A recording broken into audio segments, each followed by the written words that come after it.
Boy, the temperature reading doesn't look too bad, but it sure feels pretty cold out here. We've got a wind going up here in the mountain regions, and I'm not sure if you can see the screen, but it's been gusting up to 15 miles an hour, which doesn't seem like a lot, but it's creating a wind chill of below freezing. We've got everything set up with the WeatherHawk station, of course, tracking our current conditions, everything from solar radiation to wind, of course, barometric pressure. And can you believe it? Right now we're 50 degrees right now here downtown, well above the average of 40 degrees, so about 10 degrees warmer than normal, and we're expecting that pattern to continue. The visual art display debuting tonight. You'll want to wait till 6 o'clock when it starts to come see the lights, because that's when they'll be most visual.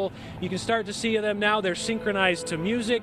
It's going to be fantastic. We'll have some drinks, some hot chocolate here for you from the Boise Center. They'll be here to talk to us more about it coming up in just a bit. That ice is nasty stuff, especially when you have the cold air trapped in the valleys like we do. A little bit of rain on top of that turns into ice very quickly as it falls, and we've seen those scenarios plenty of times around here. And there's a small chance some areas could see that Thursday. I can just imagine what kind of a helmet they'd be driving with, right? To have them sensors hooked up to your brain, but very, very unique. Or is it something attached somewhere else? Yeah, who knows? Yeah, I'm Special interested to see where that goes and if it works out. Huh? A larger pattern change that's on the way. It'll be here late on Friday.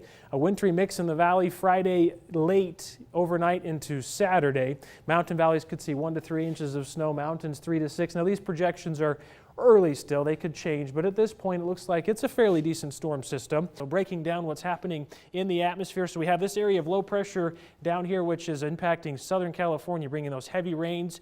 We had some of that moisture move into our region as well under southwest flow. We're seeing the northern end of that storm system that split was winds right now still fairly elevated along the Snake River Valley up into the Snake River Plain as our cold front is working its way through.